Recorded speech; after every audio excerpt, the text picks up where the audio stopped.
Seperti yang kalian tahu, ini adalah iPhone 8 yang gue beli di PS Store seminggu yang lalu secara online. Dan buat kalian yang nanyain gimana sih kondisi iPhone 8 ini selama kurang lebih seminggu pemakaian gue, so ini dia reviewnya.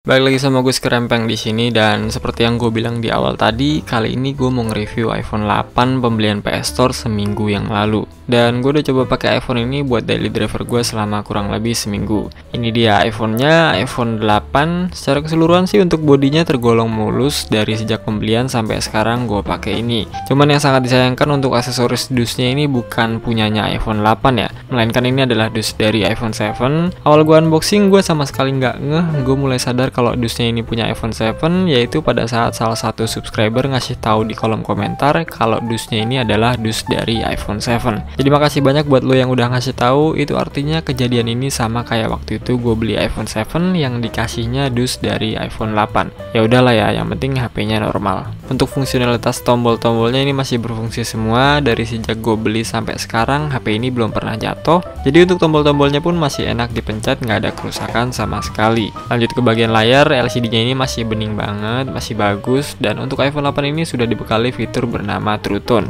yang mana fitur ini berguna untuk mengubah white balance di layar iPhone kalian, yang otomatis akan menyesuaikan dengan cahaya lingkungan tempat kalian menggunakan iPhone tersebut.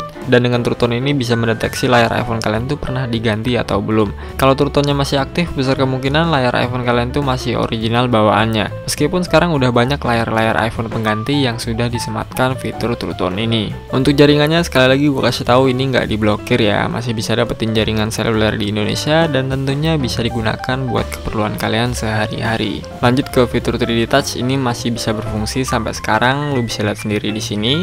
Kemudian untuk Touch ID atau fingerprintnya ini masih normal untuk digunakan. Touch ID generasi kedua yang ada di iPhone 8 ini bener-bener ngebut banget. Dan sampai sekarang gue pakai pun ini masih cukup responsif. Ditambah lagi jari gue yang nggak gampang kena keringat, bikin penggunaan makin nyaman dan lancar. Layar 4,7 inch dari iPhone 8 ini masih bagus, nggak ada kerusakan. LCD-nya pun nggak ada tanda-tanda muncul dead pixel atau semacamnya. Dan kalau dipakai buat nonton film atau YouTube, bagi gue ini masih tergolong enak kok. Walaupun sebagian orang menginginkan layar yang lebih besar, biar pengalaman menontonnya jauh lebih enak. Untuk kualitas speakernya ini masih berfungsi dengan baik, masih jos banget buat didengerin. Stereo speakernya juga berjalan dengan baik, nggak ada kendala sama sekali di bagian audionya. Buat urusan performa nggak usah diraguin lagi, gue udah coba tes AnTuTu benchmark, skor yang didapetin tuh 253.715, cukup besar untuk ukuran smartphone yang rilis 3 tahun yang lalu. Ya, walaupun skor AnTuTu nggak selalu bisa jadiin patokan buat ngukur kualitas performa dari suatu smartphone. Gue coba tes beberapa game, rata-rata bisa dapetin di kualitas grafik tinggi.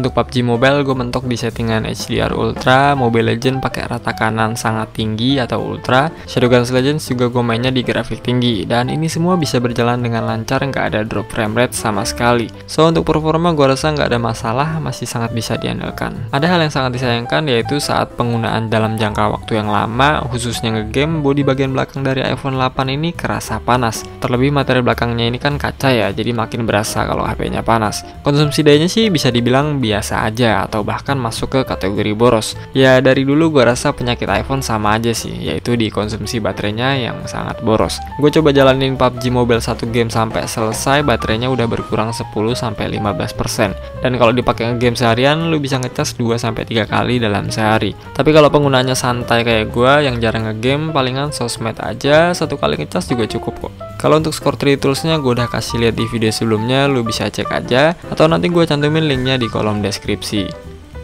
Oke, kesimpulannya selama pemakaian gue kurang lebih seminggu ini, HP ini masih aman-aman aja, nggak ada kerusakan di setiap part-part atau fiturnya. Tapi kalau untuk seterusnya gue nggak tahu, semua kan tergantung penggunaannya seperti apa. Dan tentunya faktor keberuntungan nggak bisa lepas dari setiap pembelian iPhone second. Di luar aksesoris yang bukan originalnya, gue bisa simpulin nih HP worth it buat kalian beli. Harganya yang tergolong murah kalau dibandingin toko-toko yang menjual dengan produk yang sama. Sisanya sih tergantung kalian. Oke, gue rasa gitu aja video dari gue. Semoga videonya bermanfaat. Gue pamit.